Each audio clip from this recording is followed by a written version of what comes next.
Hello, my dear students of class 2. This is Namrata Dinesh, your English teacher.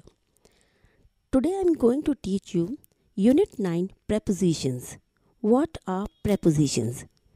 Prepositions को अगर simple भाषा में बोला जाए तो उसका मतलब होता है प्रीपोजिशन, यानी कि किसी की भी पोजीशन वो कहाँ पर है उसे prepositions बोलते हैं. Now come on page number 34. 34 पे आप कुछ पिक्चर्स देख रहे हैं और उन पिक्चर्स के साथ कुछ सेंटेंस आपको दिए गए हैं. तो सबसे पहले पिक्चर्स देखिए और उन पिक्चर्स को देख के ये डिसाइड करिए कि एक बलून है, वो बलून कहाँ पर है. फर्स्ट सेंटेंस में Rita's balloon is above her head. आप पहले सेंटेंस में देखिए, पहली पिक्चर में देखिए कि जो बलून है, रीटा नाम की एक लड़की का बलून है, वो उसके सर पर है. सर के जस्ट ऊपर रखा हुआ नहीं है, बल्कि वो सर के थोड़ा सा ऊपर है. तो इसको हम अबव से शो करते हैं. सेकंड वाली सेंटेंस में आप देखें तो जो बलून है ना, वो टेबल के नीचे है. तो नीचे के लिए हम लोग जो वर्ड यूज़ करते हैं वो है under. Now her balloon is under the table. Third sentence में आप देखिए बलून जो है वो चेयर के ऊपर है, मतलब रखा हुआ है. तो ऊपर के लिए हम वर्ड यूज़ करते हैं on. Now her balloon is on the chair. Fourth में वो रीटा के पीछे है, तो पीछे के लिए हम लोग यूज़ करते हैं behind. Number 4, now her balloon is behind her back. Number 5 में वो एक बॉक्स के अंदर है. Now her balloon is in the box. अंदर के लिए हम लोग यूज़ करते हैं इन. नंबर 6 में बलून जो है अब उसके सामने है. सामने के लिए जो हम वर्ड्स यूज़ करते हैं प्रेपोजिशन में वो है in front of. Now her balloon is in front of her. Number 7 में now her balloon is near the basket. एक बास्केट के पास में पड़ा हुआ है, तो पास के लिए हम यूज़ करते हैं नियर. नंबर 8 में वो बलून जो है ना, वो बॉक्स और चेयर के बीच में है. जब भी दो लोगों के बीच में या दो चीज़ों के बीच में होती है कोई चीज़, तो हम उसके लिए जो प्रेपोजिशन यूज़ करते हैं वो है बिटवीन. तो आप इन वर्ड्स को देखिए, above, under, on, behind, in front of, near और बिटवीन. ये जो वर्ड्स है ना, ये वर्ड्स ही प्रेपोजिशंस हैं. और ये प्रेपोजिशन क्यों हैं? क्योंकि ये हमें बता रहे हैं किसी की, भले वो इंसान हो या कोई चीज़ हो, उसकी पोजीशन के बारे में और एक दूसरे से वो रिलेट कैसे करते हैं. इसलिए इन वर्ड्स को हम प्रेपोजिशंस कहते हैं. The words above, under, on, behind, in front of, near, between are words which tell us about the position of something or someone in relation to another. These words are called prepositions. They usually have a noun or pronoun after them. ज़्यादातर जितने prepositions होते हैं ना, उनके बाद या तो noun होगा या pronoun होगा. जैसे आप फर्स्ट सेंटेंस में देखिए, her balloon is under the table. अब द टेबल जो टेबल है वो एक नाउन हो गई. नंबर 2 में the dog rain after her, तो इसमें जो हर है वो प्रोनाउन हो गया. अंडर और आफ्टर प्रेपोजिशंस होगी. तो इन दोनों प्रेपोजिशन अंडर और आफ्टर के बाद नाउन या प्रोनाउन आता है. Now come on page number 35. Now read the following sentences. कुछ सेंटेंसेस, 10 सेंटेंसेस आपको दिए गए हैं. इन सेंटेंस में ब्लू से जो वर्ड है ना, वो प्रेपोजिशंस हैं. और हर प्रेपोजिशन के बाद आप देखिए वहाँ प्रोनाउन है. फर्स्ट सेंटेंस है he sat beside her. Second, we all looked at her. Third, she came with me. 4, she reached here before me. 5, she lives near me. 6, the dog walked behind her. 7, the dog ran after her. This letter is from her. 9, the stars are above us.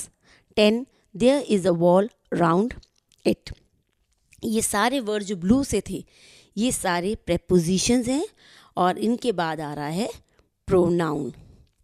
तो definition में आता है a preposition is the word placed before a noun or a pronoun to show the relation in which the person or thing denoted by the noun stands to something else। यानी कि preposition क्या होती है? ऐसा word होता है जो noun और प्रोनाउन के पहले लगता है और पर्सन से या थिंग से उनका रिलेशन बताता है कि वो किस रिलेशन में डिनोट हो रहे हैं। preposition tell us where a thing is। सबसे इम्पॉर्टेंट जो इसमें आता है उसमें आता है, देखिए पहला चीज़ है where the thing is, they tell us the direction of the thing. पहले तो वो किस जगह पे है, प्रेपोजिशन हमको बताता है उसकी जगह क्या है, किसी भी चीज़ की हो या व्यक्ति की हो, और या फिर डायरेक्शन किस दिशा में है, और उसके अलावा they also tell us the time. तो तीन चीज़ें आप नोट कर लीजिए, वेयर यानी कि प्लेस, डायरेक्शन दिशा, और टाइम। ओके, तो इन तीनों से हम लोग प्रेपोजिशन को शो करते हैं। फर्स्ट सेंटेंस में देखिए बुक के बारे में, the book is on the table. तो टेबल कहाँ है, वेयर यानी कि place, on the table table के ऊपर है। नंबर 2 में Tom is going from his house to the park.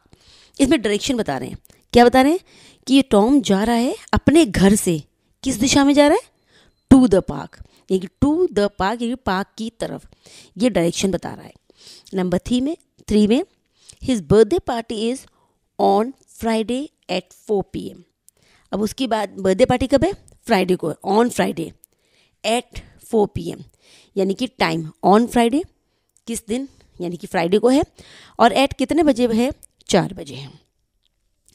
सी में आइए, in the following sentences the words in colour tell us how one thing stands in regard to another. अब नीचे जो आपको सेंटेंसेस दिए ना, इसमें जो ब्लू से इंडिकेटेड वर्ड्स हैं ना, वो आपको बताते हैं कि हाउ कैसे one thing stands in regard to another, कैसे एक दूसरे से संपर्क करती है। Such words are called preposition. अब कैसे है, ये 10 सेंटेंसेस हैं। First sentence, she is fond of doll. Number 2, let us go for a walk. Number 3, Mohan is not at home. Number 4, the dog ran across the field. Number 5, Kolkata is on the Hooghly. Number 6, the moon shines at night. Number 7, she went to the bazaar. Number 8, he went towards the post office. The thief jumped through the window. 10, she put a rupee in my hand. In 10 sentences में of, for, at, across, on, at, to, towards, through, in, ये जो words हैं blue colour के, ये बता रहे हैं कैसे। तो आप लोगों ने ये देखा, तो मेन चीज़ क्या है prepositions में कि कहाँ, किस डायरेक्शन में, टाइम और कैसे। जैसे कि डॉल्स को पसंद कर रही है तो फॉन्ड ऑफ डॉल्स, कैसे। तो now turn on page number 36। Page number 36 पे एक्सरसाइज 1 एंड 2 है। इस एक्सरसाइज 1 में आपको प्रेपोजिशंस को पहचान कर अंडरलाइन करनी है। तो फर्स्ट सेंटेंस आपके लिए किया हुआ है। Second, the house is on fire, on पर अंडरलाइन करिए। Third, I was standing behind Sita, behind. 4, I met her on the way, on. 5, Kamala sat among the girls, among. 6, Sita sat between Hari and Rama, between पर underline करिए। Number 7, take care of your books, of पर underline कीजिए। 8, the boy fell off the bicycle, off पर underline करिए। 9, we can not live without air and water, without पर underline करिए। 10, I saw a large crowd near the post office, near पर underline कीजिए। अब exercise में 2 पर आइए। Exercise 2, choose the most suitable answer and put a tick before it. आपको 4 options दिए हुए हैं और फिल इन द ब्लैंक्स के रूप में आपको 5 सेंटेंस दिए हैं। इन सेंटेंसेस में ब्लैंक पार्ट में इन चारों ऑप्शंस में से एक करेक्ट ऑप्शन आएगा, वो आपको लिखना भी है और उसके सामने टिक भी लगाना है। Number 1, I was standing dash Sita. इसमें आप सी पिक्चर को देखेंगे तो पिक्चर के अकॉर्डिंग वो सीता के पीछे खड़ा हुआ है, तो बिहाइंड वर्ड सही है इसके लिए। तो सी बिहाइंड को टिक करिए और ब्लैंक पार्ट में बिहाइंड लिख दीजिए। नंबर 2 में देखिए, एक बच्चा साइकिल से गिर गया है। Raman fell off his bicycle, तो इसमें ऑफ आएगा OFF, डी पर टिक लगाइए और ब्लैंक पार्ट में OFF लिखिए। सी में देखिए, the boat is selling under the bridge, एक बोट जो है वो ब्रिज के नीचे से जा रही है, तो अंडर आ जाएगा। डी पर टिक लगाइए और ब्लैंक में अंडर लिखिए UNDER। 4 में देखिए, Hari is standing dash Sita and Leela, दो लड़कियों के बीच में एक लड़का खड़ा है, एक सीता है एक लीला है, उनके बीच में खड़ा है, तो बिटवीन हो जाएगा इसमें। सी वाले को टिक लगाइए और ब्लैंक पार्ट में बिटवीन लिखिए। और नंबर 5 पर देखिए, my parents are sitting dash the sofa, मेरे पेरेंट्स सोफ़ा पर बैठे हैं, तो सी वाला ON ऑन जो है उस पर टिक लगाइए और ब्लैंक पार्ट में ऑन लिखिए। Now come on page number 37। इस पेज पर आपको एक्सरसाइज 3 एंड 4 दिए हैं। एक्सरसाइज 3 में आपको कुछ बबल्स में वर्ड्स दे रखे हैं, यानी कि प्रेपोजिशंस दे रखी हैं। इन वर्ड्स को देखकर आपको सेलेक्ट करना है कि कौन सी प्रेपोजिशन कौन से सेंटेंस में आएगी। तो पहला सेंटेंस है, Ashok sat dash a chair, chair पे बैठना यानी कि ON on, Ashok sat on a chair. Number 2, she always play dash a dolls with WITH with। Number 3, we sat under a big tree, बड़े पेड़ के हम नीचे बैठते हैं तो under. Number 4, May comes dash April, May April के बाद आता है, बाद के लिए हम यूज़ करते हैं after, AFTER after. Number 5, the river flows dash the bridge, river bridge के नीचे से बहती है, तो under the bridge UNDER under. Number 6, we cannot live dash air, हम एयर के बिना नहीं रह सकते, without air, WITHOUT without. Number 7, we walked dash the bank of the river, हम रिवर के किनारे किनारे चल रहे थे, तो अलोंग होगा ALONG along. Number 8, go and stand dash the door, near NEAR near. Number 9, the postman knocks dash the door, at the door AT at. Number 10, there is a wall dash the school, around AROUND around. Now come on, exercise number 4. Now complete the following sentences by writing a suitable preposition in the blank provided. आपको 5 sentences दिए।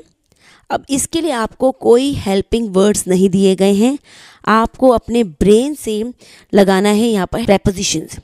First है the cat jumped dash the wall, wall के ऊपर से कूदी बिल्ली, above the door ABOVE above, the cat jumped above the wall. Number 2, the man walk dash his office, अपने office की तरफ गया, तो towards TOWARDS towards. Number 3, I waited dash the platform for 2 hours, मैंने प्लेटफॉर्म पर wait किया, तो उसके लिए आएगा ON on. Number 4, she lives dash the post office, post office के पास में रहती है, near NEAR near. Number 5, the train reached dash time at AT at. This is all for today, thank you and have a nice day.